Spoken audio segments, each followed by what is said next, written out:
السلام عليكم ورحمة الله وبركاته. الحمد لله رب العالمين والعاقبة للمتقين والصلاة والسلام على سيد الأنبياء وأشرف المرسلين محمد وعلى آله وأصحابه أجمعين ومن تبعهم بإحسان إلى يوم الدين. أما بعد فأعوذ بالله من الشيطان الرجيم. بسم الله الرحمن الرحيم. إنا نحن نزلنا الذكر وإنا له لحافظون. وقال تعالى: وقال الذين كفروا لا تسمعوا لهذا القرآن والغوا فيه لعلكم تغلبون. صدق الله العظيم.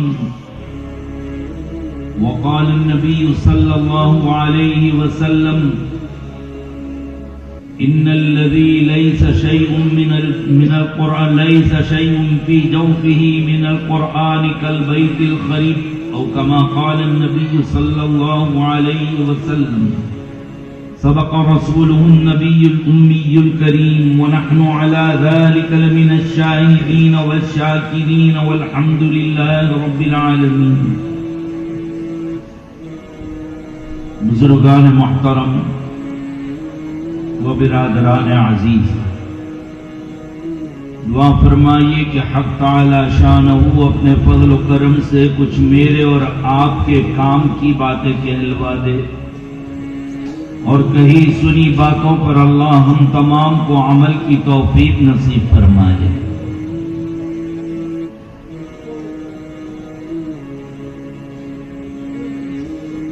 ابھی آپ کے سامنے مولانا رضوان صاحب بہت سادے انداز میں بہت قیمتی اور کام کی باتیں ارشاد فرما رہے تھے.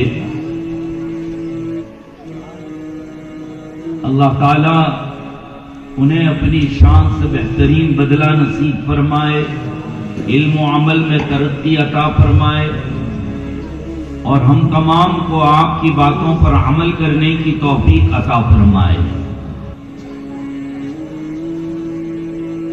میرے دوستو، ماشاءاللہ یہ 15 حفاظ کی جماعت آپ کے سامنے بیٹھی ہے. یہ وہ لوگ بیٹھے ہیں کہ جن کو دیکھنا بھی ثواب ہے. یہ وہ جماعت ہے کہ حدیث کے مطابق جنہوں نے ان کی عزت کی انہوں نے اللہ کی عزت کی. ان کی عزت اس لیے کہ انہوں نے اللہ کے قرآن کو، قرآن کریم کو کتنی مشقت اور محنت کے بعد اپنے سینوں میں محفوظ کر لیا. کتنی روکھی سوکھی کھائی، کتنی گرمی سردی برداشت کی، کتنی راتوں کی نیند کو اجاڑا اور ویران کیا، تب جا کر آج آپ انہیں دیکھ رہے ہیں کہ دلہوں سے زیادہ خوبصورت یہ نظر آ رہے ہیں. گویا آج کی مجلس کے دلہے، آج کی مجلس کی رونق یہی 15 ہے. اسٹیج پر اگر کوئی رونق والے لوگ ہیں اس وقت تو یہی جماعت ہے. ہر سائز کے ہیں، دیکھا آپ نے. کچھ کو تو پگڑی باندھنے میں ہمیں اوپر دیکھنا پڑا اور کچھ کے لیے نیچے جھکنا پڑا. چھوٹی سے چھوٹی جماعت بھی ہے. اللہ تعالیٰ فرماتے ہیں وَلَقَدْ يَسَّرْنَا الْقُرْآنَ لِلذِّكْرِ فَهَلْ مِن مُدَّكِرٍ. ہم نے قرآن یاد کرنے والوں کے لیے قرآن کریم کو آسان کر دیا. کسی بھی عمر میں کوئی بھی قرآن کریم کو یاد کرنے بیٹھ جائے تو قرآن کریم اس کو یاد ہو جاتا ہے. ہمارے اکابرین میں مناظر اہل سنت مفتی عبدالشکور لکھنوی رحمۃ اللہ علیہ، حضرت تھانوی حضرت مولانا حسین احمد مدنی رحمۃ اللہ علیہ، ان اکابرین کے واقعات کو پڑھیں تو پتا چلے گا کہ انہوں نے 70-75 سال کی عمر میں ایک مہینے میں قرآن حفظ کیا، ایک مہینے میں پورا قرآن کریم حفظ کیا۔ حضرت نانوتوی کے حالات کو دیکھیے، حضرت مولانا حسین احمد مدنی رحمۃ اللہ علیہ مالٹا کی جیل میں جب تراویح پڑھنے کی باری آئی، آپ حافظ قرآن نہیں تھے، لیکن جب ارادہ کر لیا روزانہ کا پارہ یاد کر کے تراویح میں سنا دیتے، 27-29 دنوں میں قرآن کریم حفظ کر لیا۔ یہی حال حضرت نانوتوی کا کہ حج کے موقع پر جہاز میں بیٹھے ہوئے ہیں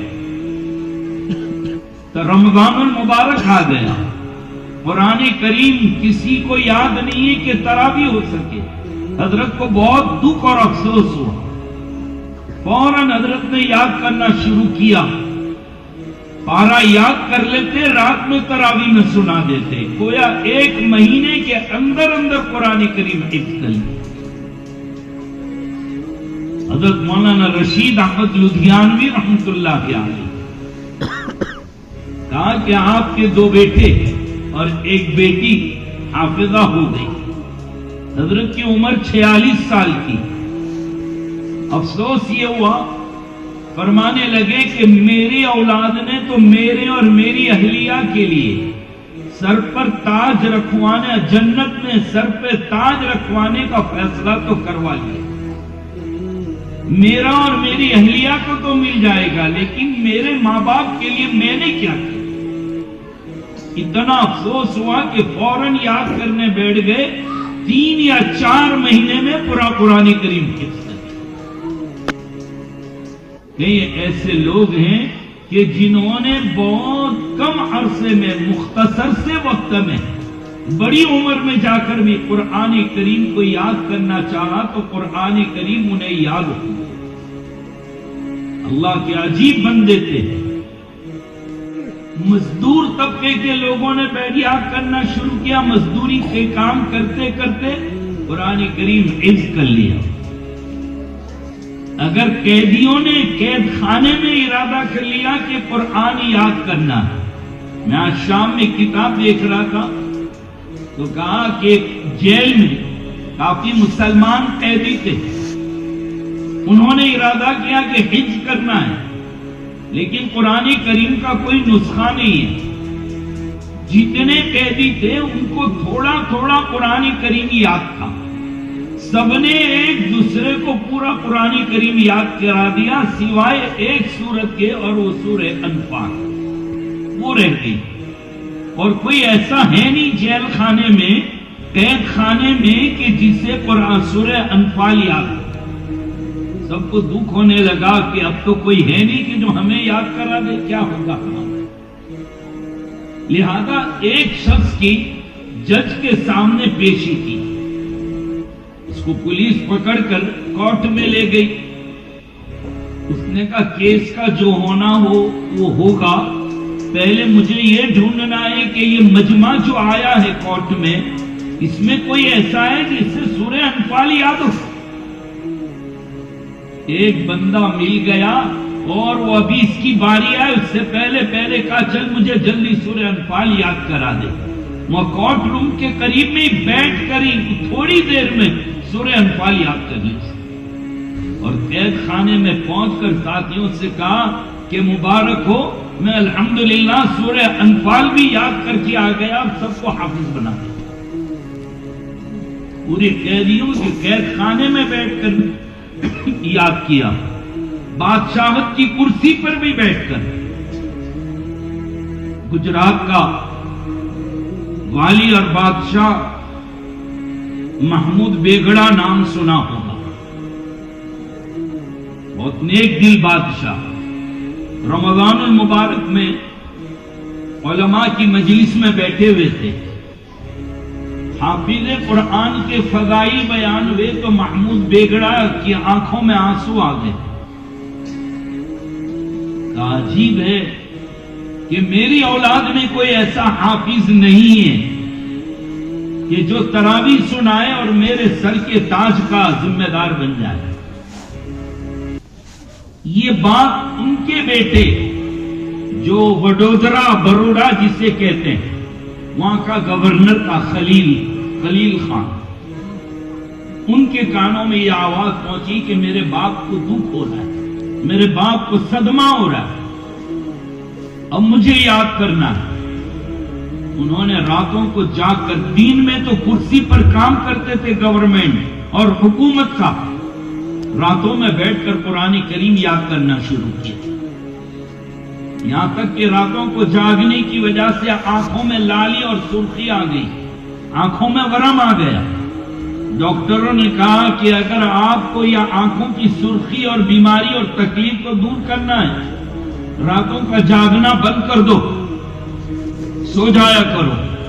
خلیل خان نے کہا آنکھ لال ہوتی ہو تو ہوا کرے، ہمیں کوئی پرواہ نہیں ہے، مجھے تو قرآن کریم یاد کرنا ہے. پرواہ کیے بغیر قرآن کریم یاد کر لیا. یہ بات آپ کے والد کو پتہ نہ چلی اور 1 سال 2 مہینے 14 مہینے میں یاد کر لیا.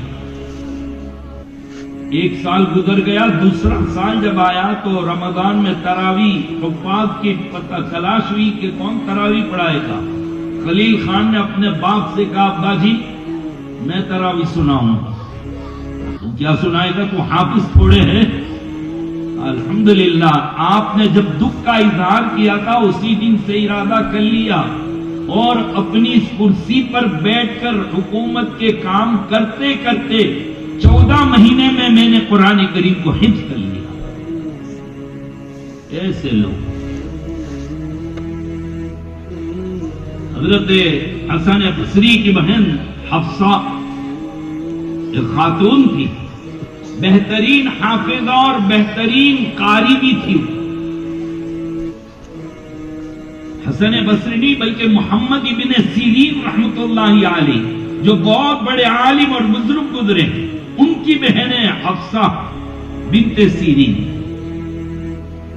اتنی بڑی قاریہ تھی، اتنی بڑی عالمہ اور حافظہ تھی کہ محمد ابن سیرین اپنے شاگردوں سے کہتے کہ جاؤ میری بہن حفصہ کے پاس، دیکھو وہ یہ آیت کو کیسے پڑھتی، اس سے سیکھ کر آؤ. اتنی بڑی حافظہ اور قاریہ کہ بڑے بڑے قاری لوگ ان کے پاس آ کر اپنی قرات کی اصلاح کرتے تھے. تو چاہے مرد ہو یا عورتیں ہوں، چاہے مزدور ہو چاہے کوئی بادشاہ ہو، جوان ہو بچہ ہو بوڑھا ہو. آپ دیکھ رہے ہیں چھوٹے سے بچے 25 پر ہوا چلے 25 کی اسپیڈ پر تو اڑ جائے، اتنا دبلا پتلا کمزور.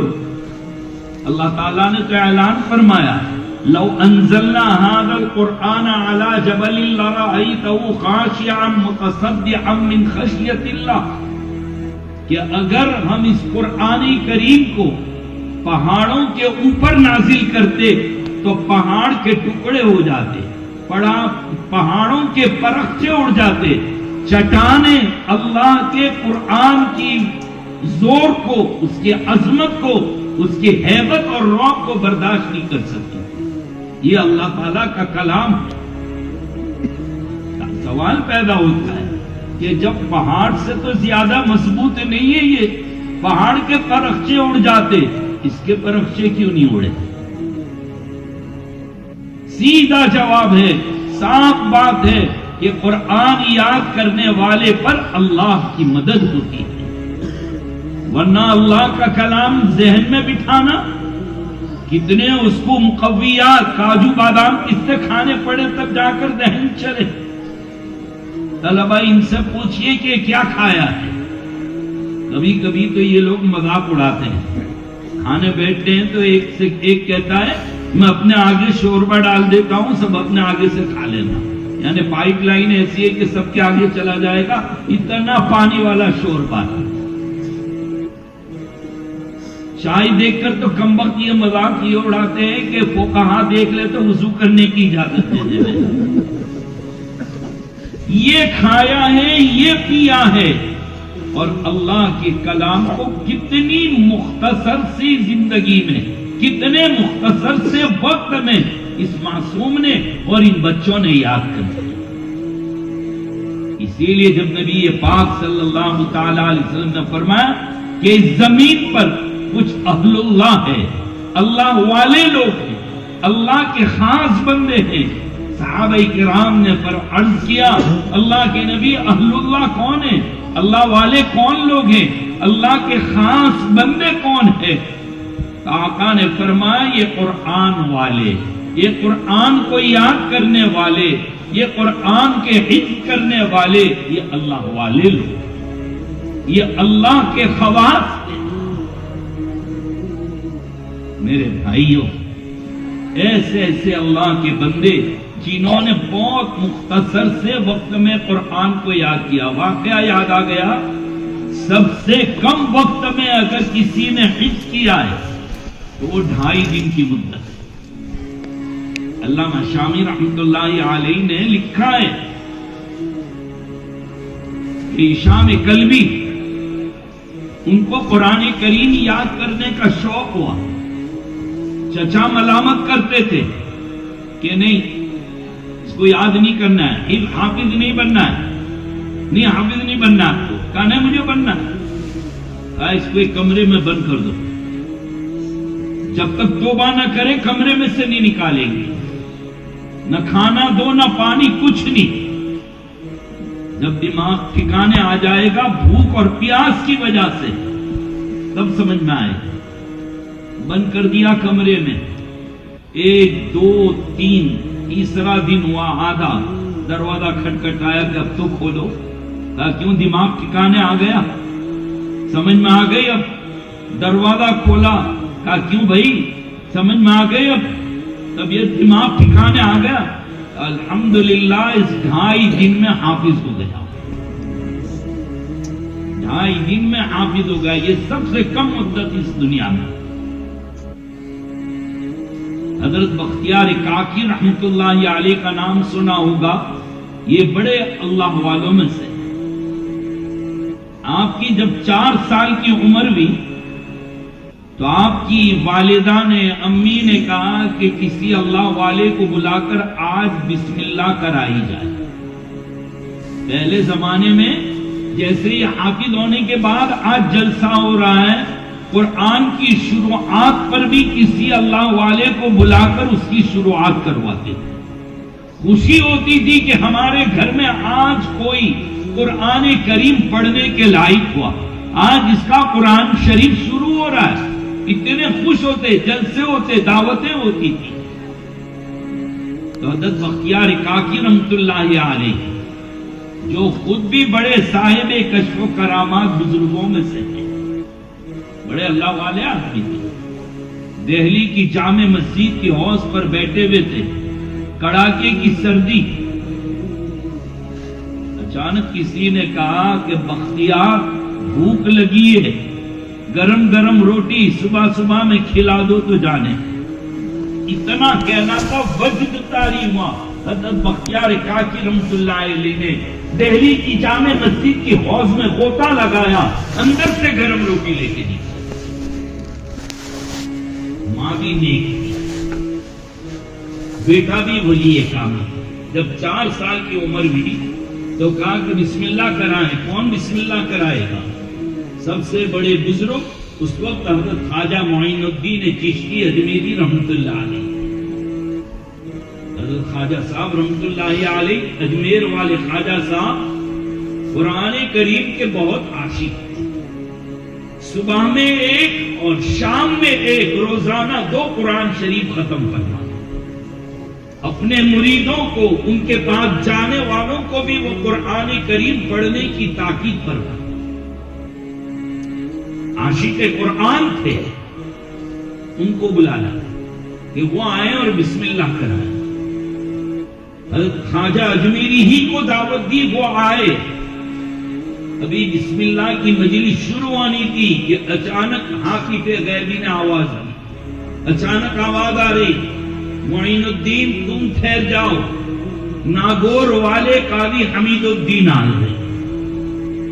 آپ کے قریب ہی ہے ناگور، تو قاضی حمید الدین ناگوری رحمت اللہ علیہ، یہ بھی اولیاء کاملین کا وہ آ رہے۔ تھوڑی دیر ہوئی، حضرت قاضی صاحب بھی تشریف لے آئے۔ اب بسم اللہ کہ آپ کرائیے، آپ کرائیے۔ قاضی حمید الدین کی ذمہ داری دی کہ آپ بسم اللہ کروا دیں۔ کہا کہ بولو بیٹے کیا لکھوں؟ تختی لے لی، کہا لکھ کر دیتا ہوں، اس سبق کو یاد کرنا ہے، کیا لکھیں؟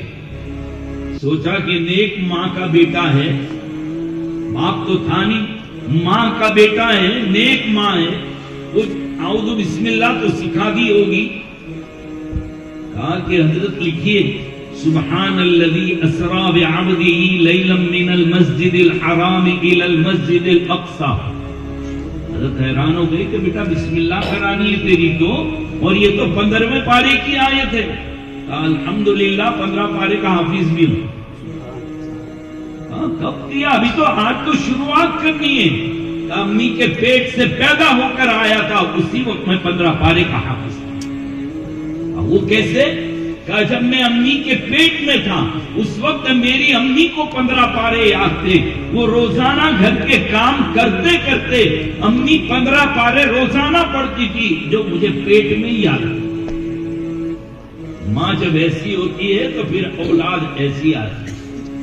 یہ جو بیٹھے ہیں یہ بچے، ان کے ماں باپ کی آدھی رات کو اٹھ کر رونے والی سسکیاں، اسی کا نتیجہ ہے یہ کہ آج یہ حافظ قرآن بنے۔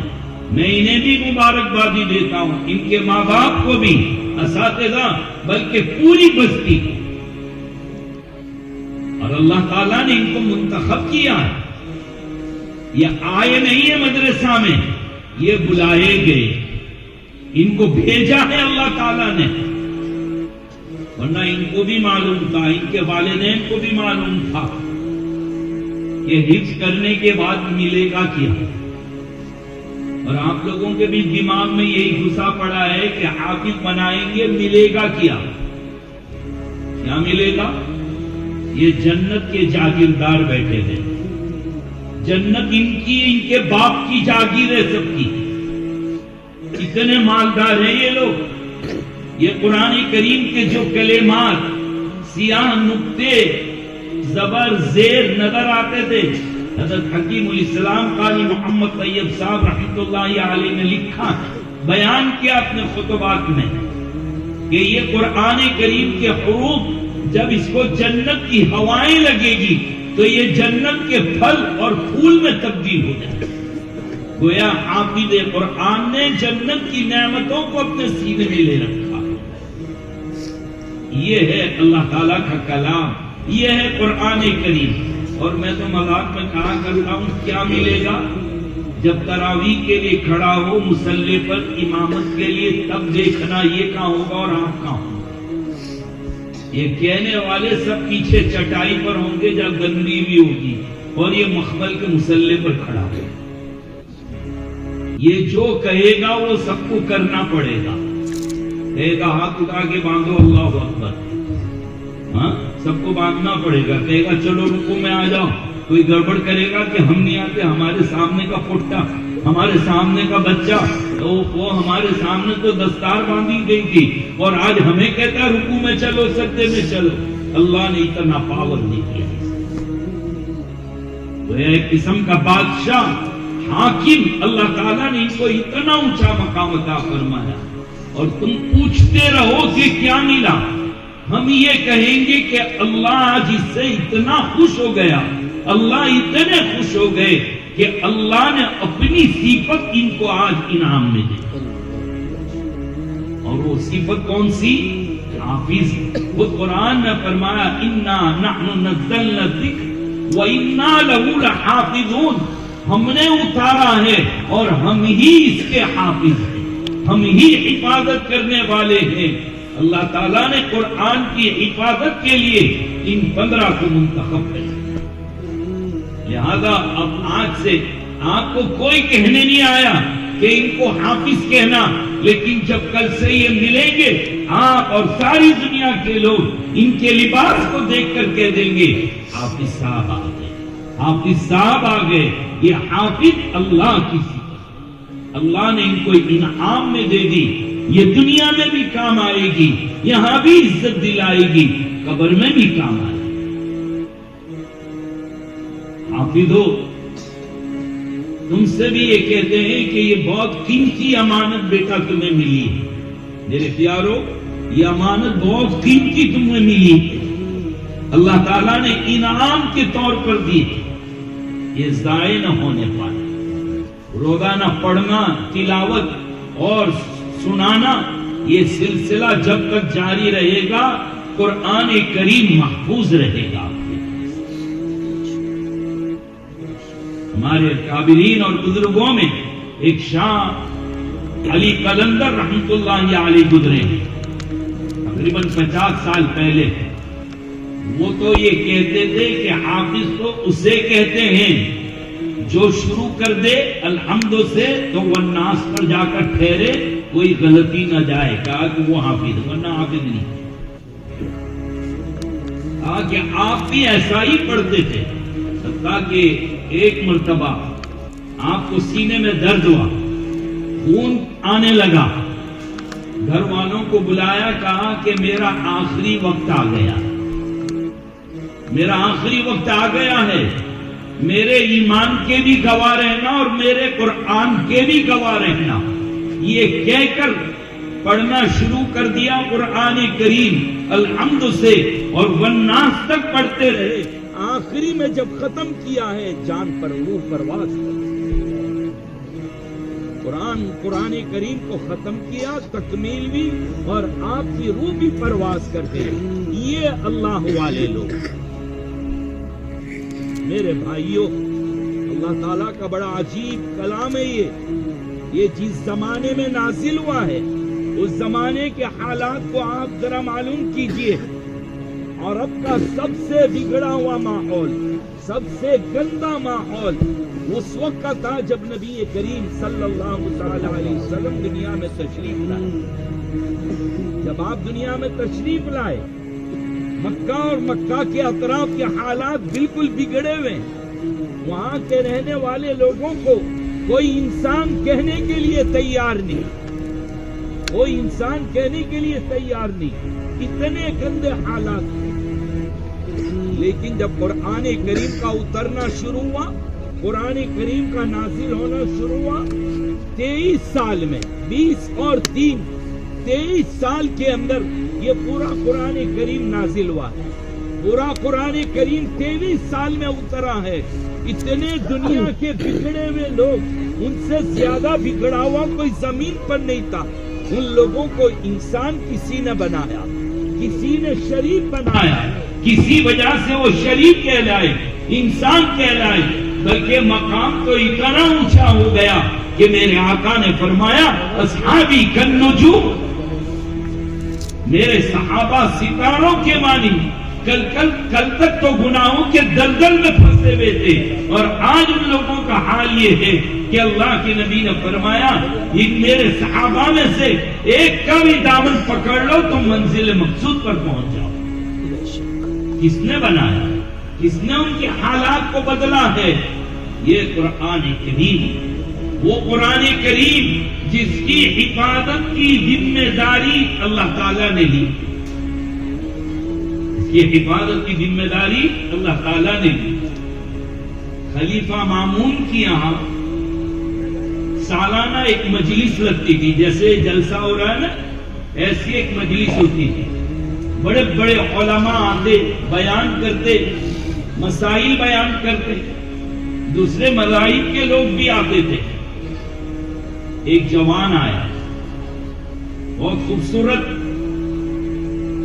جب مجلس نمٹی تو جا رہا تھا، خلیفہ مامون نے بلایا کہ تم کوئی نئے معلوم ہوتے ہو؟ کہا جی میں یہاں کا رہنے والا نہیں اور میں یہودی ہوں۔ کہا آپ مسلمان ہو جائیے، کلمہ پڑھ لو، ہم اسلام کی دعوت دیتے ہیں۔ کہا نہیں، مجھے اسلام قبول نہیں کرنا ہے۔ میں نہیں قبول کروں گا، میں مر جاؤں گا لیکن اپنے مذہب کو نہیں چھوڑوں گا۔ لیکن جب دوسرا سال آیا تو وہ جوان بہت خوبصورت کھڑا ہوا اور اسلامی مسائل پر بہت بہترین تقریر کی۔ تو بلایا خلیفہ مامون نے کہ وہی نوجوان تو نہیں جو پچھلے سال آیا تھا، میں نے دعوت دی تھی؟ کہا جی ہاں،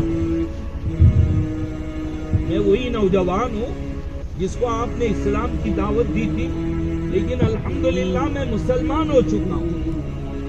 اب کیا بات ہے؟ آپ پچھلے سال ہم نے یہاں ایک آیت سنی تھی کہ اللہ نے یہ فرمایا قرآن کریم کو میں نے اتارا ہے اور ہم ہی اس کی حفاظت کریں گے۔ میں تعجب میں پڑ گیا، میں نے سوچ لیا میں لکھنے والا بہت اچھا تھا، میرے حروف اور رائٹنگ بہت اچھے تھے، میں بہت اچھا لکھتا تھا۔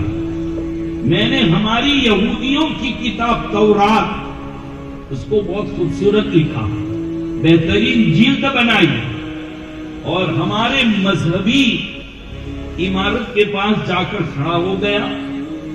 اتنی غلطیاں میں نے جان بوجھ کر کی تھی، کسی نے غلطی کو نہیں دیکھا، ظاہری خوبصورتی کو دیکھ کر منہ مانگی قیمت دے دی، خریدی۔ پھر کہا میں نے عیسائیوں کی انجیل لکھی اور اس میں بھی بہت غلطیاں کر دی۔ غلطی کرنے کے بعد، خوبصورت انداز میں لکھنے کے بعد میں چرچ پر جا کر کھڑا ہوں، میں نے اس کی قیمت لگائی، لوگوں نے ظاہری خوبصورتی کو دیکھ کر اسے خرید لیا، کوئی دیکھنے والا نہ تھا کہ اس میں غلطی تھی۔ آخر کار میں نے قرآن کریم لکھا اپنے ہاتھ سے، 3 نسخے تیار کیے، اس میں بھی زبر زیر اور حروف کو خوب الٹ پلٹ کر دیا، بہت سی غلطی کی اور سب سے زیادہ خوبصورت بنایا۔ میں مسجدوں اور مدرسوں کے دروازے پر بھٹکتا رہا، اندر سے لوگ نکلتے رہے، قرآن کھول کر دیکھتے اور کہتے تو صحیح نہیں، بہت غلطی ہے، صحیح نہیں، بہت غلطی۔ کوئی ایک لینے والا نہ ملا، تینوں نسخے میرے پاس موجود ہے۔ میں سمجھ گیا کہ یہ حفاظت کا انتظام اللہ کی طرف سے۔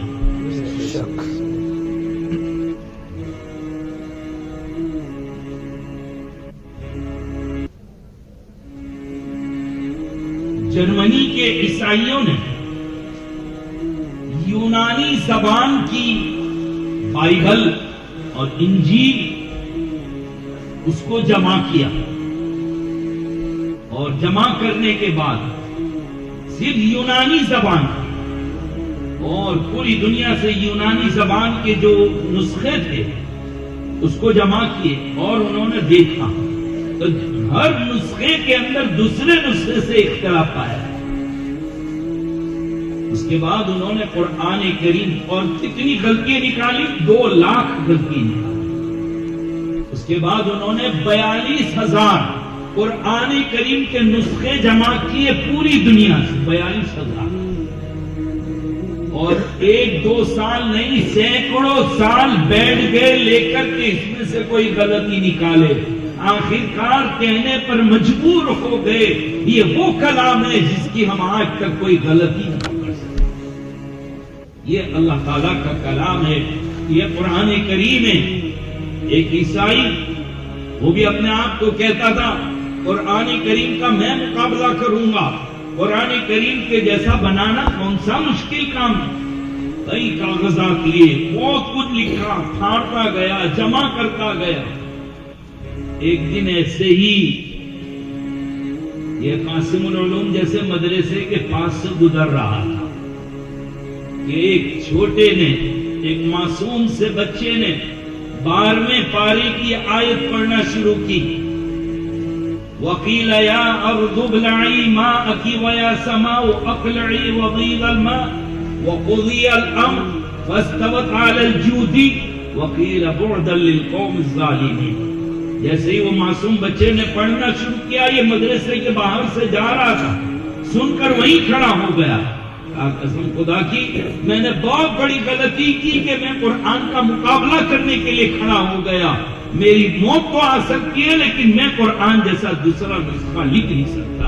گھر گیا، سارے کاغذات یہ اللہ تعالیٰ کا کلام ہے جو اللہ تعالیٰ نے ان لوگوں کو نصیب فرمایا. اللہ تعالیٰ جزائے خیر عطا فرمائے ان کے اساتذہ کو. آپ لوگ ولی ڈھونڈتے ہوں گے کہ کوئی ولی ملے جس کی کرامت ہو.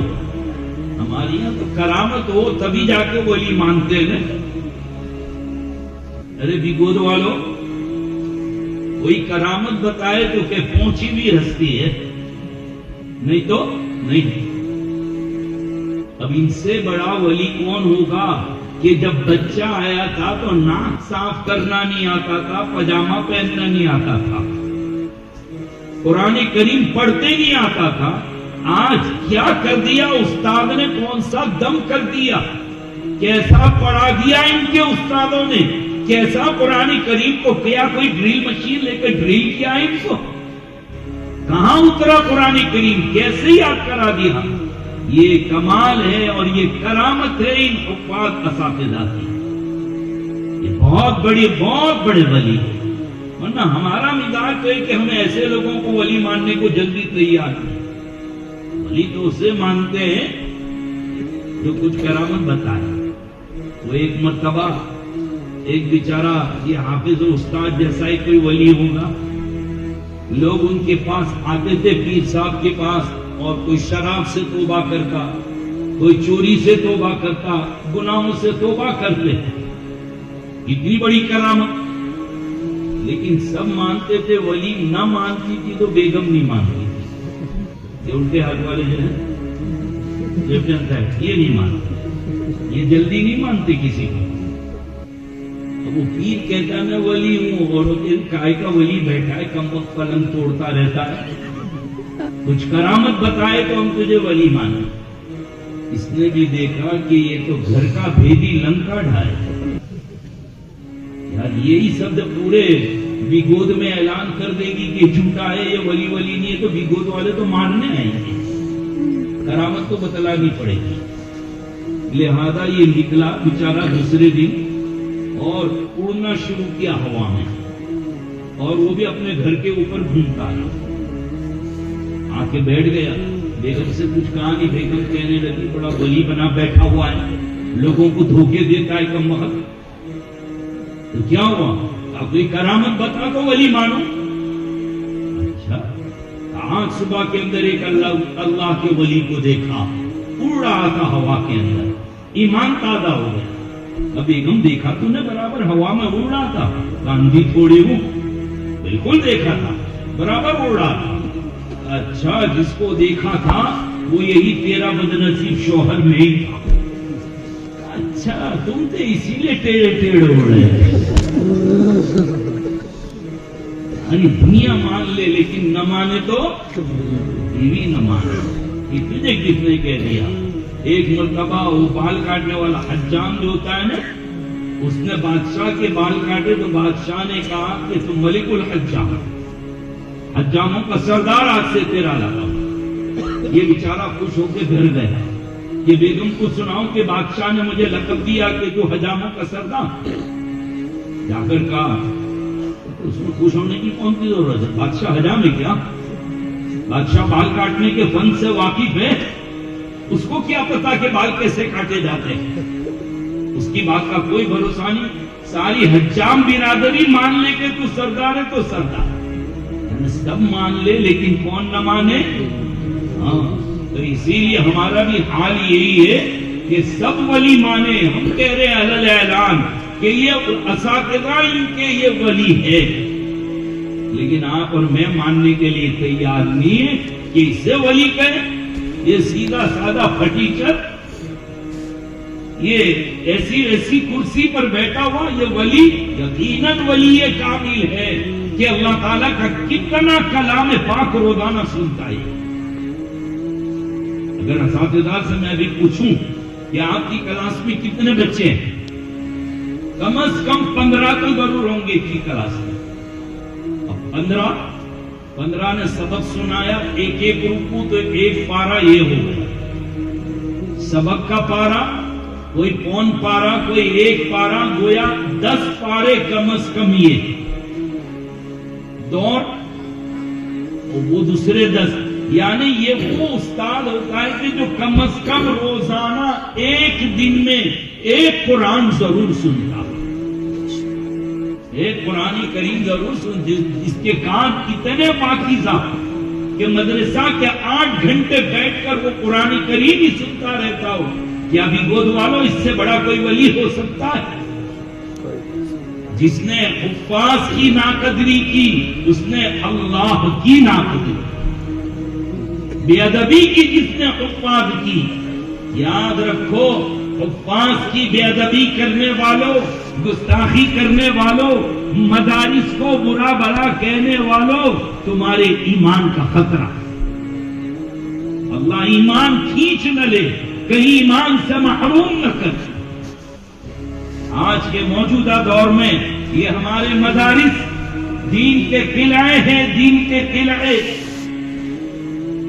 اور واقعی دیکھو یہ مسجد اور وہ قاسم العلوم میں ٹھہرے ہوئے تھے، اس کی دیوار کو دیکھو تو ایسا ہی لگ رہا تھا قلعہ، اور بادشاہ کا قلعہ پورے ملک کی حفاظت کی ذمہ داری لیتا ہے.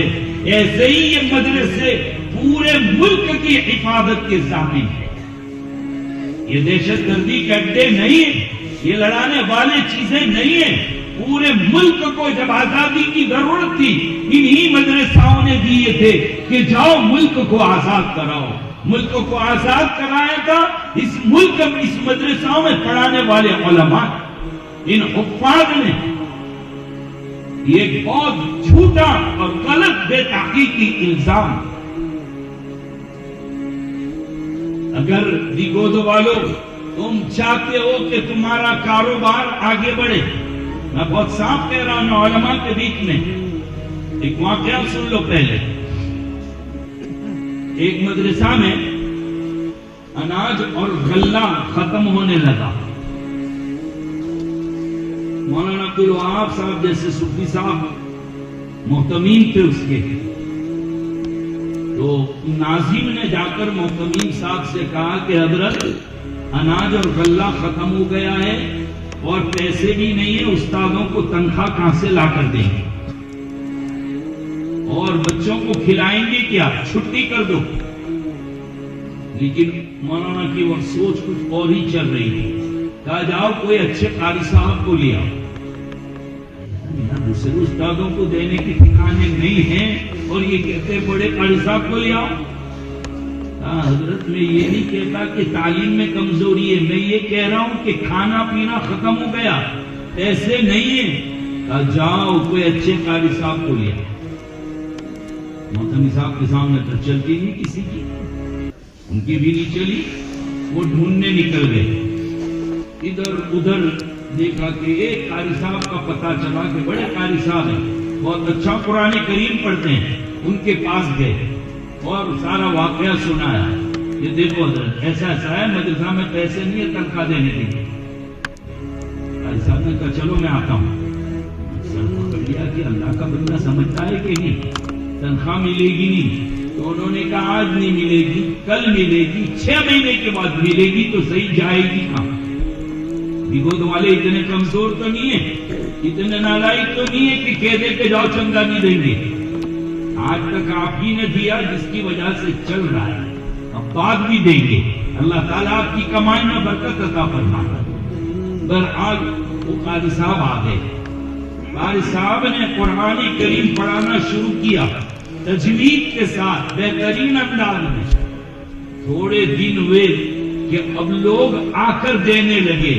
اتنا ہو گیا کہ ناظم صاحب نے کہا کہ حضرت اب تو رکھنے کی جگہ نہیں ہے، لوگوں کو منع کر.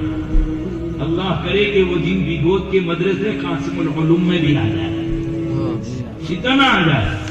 لیکن جب قرآن کریم اچھا پڑھا جاتا ہے، بڑی ذمہ داری سے علماء کے بیچ میں کہتا ہوں دیگود والوں، جب مدارس یہ جتنے مدرسے ہیں اگر یہ بند ہو جائے، یہ نہیں رہیں گے، یاد رکھنا تمہاری دکانیں بند ہو جائیں گی، تمہارے کاروبار بند ہو جائیں گے، کھیت اگانا چھوڑ دیں گے. مدارس کو باقی رہنا ہے، اپنے مال کا حصہ ان کے پیچھے لگاؤ. اگر یہ دیں گے آپ، یہ فائدہ آپ کا ہوگا. قرآن کریم پڑھا جائے گا، اطراف میں اس کی برکتیں اور انوارات اترے گی. کھیتوں میں پکنے لگے گا، دکانوں میں بکنے لگے گا، کاروبار چلنے لگے گا۔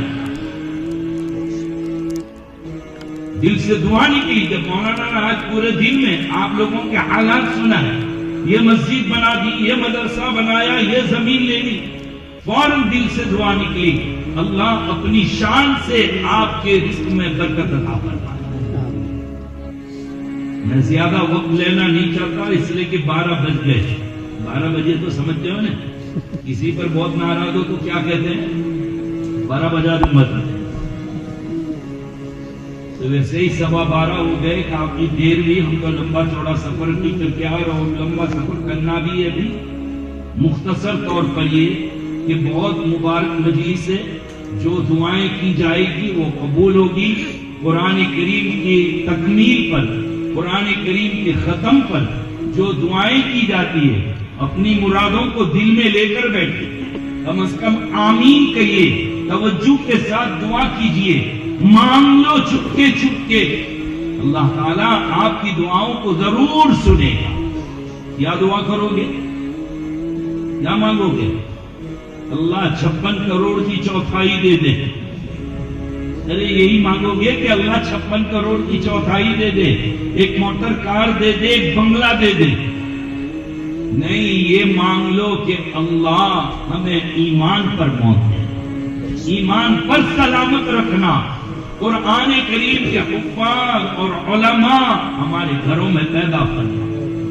مال مانگنا کوئی غلطی نہیں ہے، یہ بھی مانگ لینا کہ اللہ حلال لقمہ نصیب فرما، پاکیزہ کمائی نصیب فرما، نیک اور آنکھوں کی ٹھنڈک والی اولاد نصیب فرما۔ اللہ تعالیٰ اس مجلس کو قبول فرمائے، ہم سب کی مغفرت کا ذریعہ اور نجات کا ذریعہ بنائے۔ پھر والدین کو، اساتذہ کو، پوری بستی والوں کو مبارکباد دیتا ہوں۔ وآخر دعوانا الحمدللہ۔